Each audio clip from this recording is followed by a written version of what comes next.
दोस्तों की हाल चाल ने जनाब तुसी वेखदे पे हो अपना देश पंजाब टीवी ते मैं तुहाडा मेजबान मोहम्मद नदीम खरल। सब तो पहले अपने चैनल को करना है सब्सक्राइब ते बेल आइकन ते क्लिक करना है कि अच्छी ते बेहतरीन वीडियो का नोटिफिकेशन तुहानू हमेशा मिलता रहे। तुसी वेखदे रहो। अज लैके हाजिर हो जनाब खूबसूरत भी ने, नीली दियां भी ने, गवाल च भी काम आदियां ने, घरेलू रखने वास्ते भी चंगियां मई ने, बाकी लेने देने मुकद्दर अपना देश पंजाब टीवी की हमेशा अवलीन तरजीह कि तुहाडे वास्ते नीली दे अच्छे ब्रांड और चरण वाली मई ये लैके हमेशा हाजिर होने। कैमरा मैन साहब नू रिक्वेस्ट करांगे कि मई विखावे, उस तो बाद सारिया गल्लां मालक ना करांगे। ए जी मैं नंबर 1 के सफेद चिट्टी अख मणमण दी मुछ बग्गी मत्थे तू बोली और मैं दी नस्ल जात चंगी रत पित खून पित वाली और खूबसूरत जनाब मज अपना देश पंजाब टीवी जीनत दे पिछे दे कट्टी है जी। हाँ जी ए कट्टी दी बोली ए पिछे बोली कट्टी है जी, ए पिछे बोली कट्टी है। ए मैं नंबर 1 थोड़ा वीर नदीम खरल विखा रहा है। सफेद चिट्टियां अखा मुछ बग्गी सारे पैर चिट्टे अगले भी ते पिछले भी, हैवाना भी चीना है। मैं दी नस्ल जात बड़ी खूबसूरत है, बहुत आला और खून रत पित वाली ये जनाब नीली दी मज है। अल्लाह दे फजल नाल बाकी लेने देने मुकद्दर होंदे ने। अपना देश पंजाब टीवी दी हमेशा पूरी कोशिशां रहियां ने कि तुहाडे वास्ते नीली दे ब्रांड लैके हाजिर होंदे रहिए। ए जनाब पंज कल्याण जेहड़ी मज हैगी ये किनवा सूआ सुंदी है, किन्ने दिन लैंदी है, की मामलात ने, ये जनाब दुध किन्ना कर रही है, ये सारिया गल्लां आपां मालक की जुबानी सुननियां ने। इंशाअल्लाह असी पूरी कोशिश करने हैं कि नीली दे ब्रांड लैके हाजिर होइए। बाकी पंध जिन्ना मर्जी करना पवे, कोशिशां पूरियां मेहनतां पूरियां। ये मैं नंबर 1 के ए जिहड़ी बोली है पंज कल्याण है, ये किनवा सूआ है?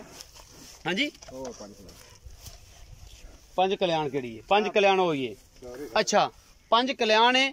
ए जनाब ए जी मज ए मैं नंबर 2 है, ये शाह काली मज है। ए तुहाडे सामने लैके हाजिर है जी मैं नंबर 2। ये इको रंग दी मैं मुश्किल मज है, गवाल च काम आने वाली ने।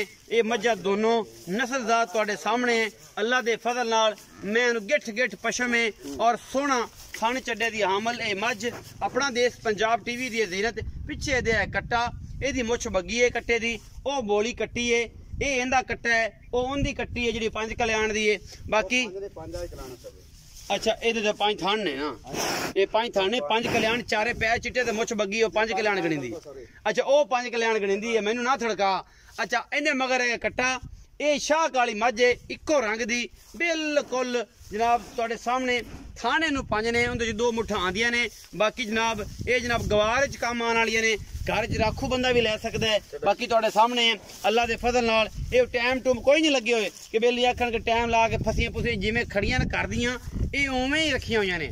ये घर दियां ने मज्जी और जनाब व्यापार वपूर वाली नहीं ने कि टाइम टूम ला के फिट फाट करके आख दईए कहीं हो जाए तो वो हो जाए। ये जेनवन इन्हां दी लोकेशन, जेनवन दा हाल। ये पंज थाने दे उल्ले पासे बेहनी वाले पासे एक थान होर दो मुठा आंदियां ने। बाकी ये मियाँ गवाल च बड़ियां बेहतरीन ने, जेडे बंदे गवाल ते और दुध ते मिल्किंग दे काम करन फील्ड दे विच उन्हां वास्ते। इहदे पिछे कट्टा है मैं नंबर 2 दे, मैं नंबर 1 पिछे कट्टी है। वो पंज कल्याण ये मुश्किल है शाह काली ये जनाब मज है और जनाब थब्बियां दे दोवां कोल हवाने ने, सूबे तीजे तीजे ने, दूजे दूजे ने, पंजवें पंजवें ने। ये मालक सारी गल्लां सांझियां करेगा। ए मैं नंबर 1 दा बच्चा जी है, कट्टी है पिछे। ए मैं नंबर 1 दी कट्टी है जी माशाल्लाह बड़ी खूबसूरत बड़ी नायाब। और मैं नंबर 1 मेरे कैमरे च नजर है इस वेले। ये जनाब फिरदी है सारी ते मैं नंबर 2 ए फिरदी है जी। ये पिछे हैगा जी कट्टा। ये किन्ने किन्ने दिनां दी सुइयां नाड़वे नाल ने, सईदां दे घर दियां जनाब मज्जी ने। बाकी लेने देने मुकद्दर ने। आओ जी भाईजान किन्ने गपशप लानी है? पीर साहब शर्मांदे ने ना, पीर साहब ये सईदां दे घर दियां मज्जी ने ते उन्हां दे घर दियां ने जिन्होंने सेल आउट करी हैं जी। अस्सलाम वालेकुम जी। वालेकुम सलाम नदीम भाईजान की हाल चाल? जी अल्लाह दा शान भाई। मैं ठीक है, तुसी ठीक हो जी? अल्लाह दा शान। पूरा नाम दसो जी? नजीर अहमद भाईजान। नजीर अहमद भाई। नजीर मैं नंबर 1 जी है पंज कल्याण है जी। ये किनवे सूए किन्ने दियां दी सूई है, किन्ना दुध करदी भी तुसी दसो आपदी जुबान। ये भाईजान तीसरे सूए सुइयां मज्जा दो में तीजे तीजे ने जी, दो में तीजे तीजे ने। अच्छा निचोड़ दुध निचोड़ ही दसना है सारा। दो मई कोल किन्ना है ते मुल भी इकट्ठा ही? ਮੁੱਲ ਵੀ ਇਕੱਠਾ ਕਰਨਾ ਹੈ। ਮੁੱਲ ਵੀ ਇਕੱਠੇ ਜਿਹੜੀ 5 ਕਲਿਆਣ ਹੈ ਵਜਨ ਹਾਂਜੀ। ਉਹਦੇ ਕੋਲ 13 ਲੀਟਰ ਦੁੱਧ ਦੇਗਾ ਮੁਕੰਮਲ। 13 ਲੀਟਰ ਅਜੇ ਦੋ ਸੂਈ ਟਾਈਮ ਕਿੰਨੇ ਦਿੰਦੀ ਹੈ? ਹਾਂ ਤੀਸਰਾ ਯਾਨੀ ਕਿ ਹਫਤਾ ਦਾ ਹੋ ਗਿਆ ਪੂਰਾ ਜੀ। ਹਫ਼ਤੇ ਦੀ? ਬੱਚਾ ਥੋੜਾ ਚੈੱਕ ਕਰ ਲਓ। ਹਾਂਜੀ 5 6 7 ਦਿਨ ਦੀ ਸੂਈ ਹੈ। ਹਾਂਜੀ। ਅੱਛਾ ਇਸ ਟਾਈਮ 13 ਗੜਵੀਆਂ ਨਿਚੋੜ ਦੋ ਦੋਹਾਂ ਟਾਈਮਾਂ ਦਾ? ਜੀ 2 ਟਾਈਮ ਦਾ ਅੱਛਾ ਜਿਹੜੀ ਮੈਂ ਨੰਬਰ 2 ਕਾਲੀ ਹੈ ਜੀ। ਉਹਦੇ ਕੋ ਕਿੰਨਾ ਦੁੱਧ ਹੈ ਤੇ ਉਹ ਜਿਹੜੀ ਕਿੰਨੇ ਦਿਨ ਦੀ ਸੂਈ ਹੈ? ਮੱਝਾਂ ਇੱਕ ਦਿਨ ਸੂਈਆਂ ਵਜਨ ਅੱਛਾ ਠੀਕ ਹੈ ਜੀ। ਉਹਦੇ 11 ਲੀਟਰ ਦੁੱਧ ਦੇਗਾ ਵਜਨ। 11 ਲੀਟਰ ਦੁੱਧ ਹੈ। ਇਹ ਗਵਾਲ ਚ ਵੀ ਕੰਮ ਆਉਂਦੀਆਂ ਨੇ ਵੈਸੇ ਵੀ ਕੰਮ ਆਉਂਦੇ 2 ਟਾਈਮ ਚਵਾਈ ਕਰਾਵਾਂਗੇ ਵਜਨ ਕੋਈ ਐਸਾ 2 ਮਾਮਲਾ ਟਾਈਮ ਨਹੀਂ। ਘਰੇਲੂ ਮੱਝਾਂ ਨੇ ਕੋਈ ਰੌਲਾ ਨਹੀਂ। ਅੱਛਾ ਮੁਹੱਬਤ ਪਿਆਰ ਵਾਲੇ ਜੋੜੇ ਦਾ ਮੁੱਲ ਕਰਕੇ ਮੱਝਾਂ ਜਿੰਨੇ ਕਿਹੜੇ ਪੀਰ ਸਾਹਿਬ ਦੀਆਂ ਲੇਕਿਨ ਮੱਝਾਂ ਜਿਹੜਾ ਨਾ ਮੈਕ ਤੇ ਬੋਲਦੇ ਨੇ ਤਾਂ ਵਾਸਤੇ ਮੈਨੂੰ ਆ ਪੀਰ ਸਾਹਿਬ ਦਾ ਥੋੜਾ ਜਿਹਾ ਕੋਈ ਮਸਲਾ ਨਹੀਂ ਆਉਂਦੇ ਉਹ ਆਉਂਦੇ ਮੈਂ ਸਮਝ ਗੱਲ ਨਹੀਂ ਆਉਂਦੀ। ਅੱਛਾ ਮੁਹੱਬਤ ਪਿਆਰ ਵਾਲਾ ਕਰੋ ਖਾ ਮੁੱਲ ਕੀ ਕਰਦੇ ਹੋ ਜੀ? ਪਿਆਰ ਮੁਹੱਬਤ ਵਾਲਾ ਮੁੱਲ ਜੀ ਹਾਂਜੀ ਫਾਈਨਲ ਜੀ ਆ ਪੱਕੀਆਂ ਜਿਹੀਆਂ ਗੱਲਾਂ ਸੋਹਣੀ ਜਿਹਦੇ ਵਿੱਚ ਜਿਹੀਆਂ। ਬਸ ਆਣ ਜਾਣ ਰੋਟੀ ਪਾਣੀ ਦਾ ਖਰਚਾ ਹੋਵੇ ਘਣੀ ਲੰਮੀ ਚੌੜੀ ਛਾਲ ਨਾ ਹੋਵੇ ਕਿਉਂਕਿ ਸੱਯਦ ਦੇ ਘਰ ਜਿਹੜੀ ਚੀਜ਼ ਲੈ ਜਾਵੇ ਫਿਰ ਉਹ ਸਾਰੀ ਉਮਰ ਖਟਦਾ ਹੀ ਹੈ ਇਨਸ਼ਾਅੱਲਾ ਕਿਉਂਕਿ ਇਹ ਹੈਗਾ ਸਖੀਆਂ ਦਾ ਦਰ ਜੀ ਬਿਲਕੁਲ ਜੀ।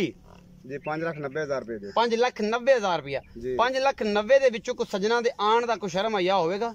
ਜੀ ਅਸੀਂ ਬਿਲਕੁਲ ਜਾਇਜ਼ ਮੁਨਾਸਿਬ ਰੇਟ ਮੰਗਿਆ ਭਾਈਜਾਨ। ਅੱਛਾ ਕੋਈ ਕਿਰਾਏ ਮੁਜਬ ਛੁੱਟ ਜਾਣਗੇ? ਜੀ ਪਿਆਰ ਮੁਹੱਬਤ ਅਗਰ ਕੋਈ ਜੋੜਾ ਲੈ ਲਵੇ ਆਖੇ ਕਿ ਚੱਲ ਇਹ ਬਾਤ ਗੱਲ ਦਿਓ ਤੇ ਜਾਂ ਅਸੀਂ ਆ ਕੇ ਲੈ ਲੈਣੇ ਤਾਂ ਜੋ ਕਿਰਾਇਆ ਕੋਈ ਛੁੱਟ ਜਾਏਗਾ? ਜੀ ਕੋਈ ਪਿਆਰ ਮੁਹੱਬਤ ਕਰ ਲਵਾਂਗੇ ਜਨਾਬ। ਹੋ ਜਾਏਗਾ ਹੋ ਜਾਏਗਾ। ਮੁਹੱਬਤ ਪਿਆਰ ਹੋ ਜਾਏਗਾ। 5,90,000 ਰੁਪਏ ਇਸ ਜੋੜੇ ਦੀ ਡਿਮਾਂਡ ਕਰਦੇ ਨੇ। ਪੀਰਾਂ ਦੇ ਘਰ ਦੀਆਂ ਨੇ, ਸਈਦਾਂ ਦੇ ਘਰ ਦੀਆਂ ਨੇ, ਸਾਦਾਤ ਨੇ ਉਹਨਾਂ ਦੇ ਘਰ ਦੀਆਂ ਮਈ ਨੇ। ਇਹ ਜਨਾਬ ਸਾਰਾ ਦਰਗਾਹ ਵਗੈਰਾ ਹਰ ਚੀਜ਼ ਦੇ ਵਿੱਚ ਮੇਰਾ ਕੈਮਰਾਮੈਨ ਇਹ ਦਰਗਾਹ ਦੀ ਤਿਆਰੀ ਵਗੈਰਾ ਹੋ ਰਹੀ ਹੈ। ਇਹ ਜਨਾਬ ਇਹ ਘਰ ਨੇ ਪੀਰਾਂ ਦੇ ਨਾਲ ਹੀ ਮੁਲੇਕਾ ਕਬਰਸਤਾਨ ਹੈ। ਇਹ 2 ਮੱਝੀ 5,90,000 ਰੁਪਏ ਡਿਮਾਂਡ। ਮੁਹੱਬਤ ਪਿਆਰ ਥੋੜਾ ਬਹੁਤ ਕਿਉਂਕਿ ਵਪਾਰੀਆਂ ਵਾਲਾ ਮੁੱਲ ਨਹੀਂ। ਬਾਕੀ ਜਨਾਬ ਤੁਹਾਡੇ ਸਾਹਮਣੇ ਇਹ ਸੋਨਾ ਨੇ ਇਹ ਪਿੱਤਲ ਨੇ ਤੁਸੀਂ ਆਦੀਆਂ ਪਾਸ ਕਰਕੇ ਲੈ ਜਾਣੀਆਂ ਨੇ ਇਨਸ਼ਾਅੱਲਾ। खोटे खरे की पहचान कुछ थानू भी थोड़ी बहुत है अद्धी इंची के ज़्यादा नहीं। तो बाकी अगर वीडियो अच्छी लगे लाइक तो शेयर तो कमेंट जरूर करना जो नंबर ऊपर चल रहा है। पाकिस्तान जिंदाबाद।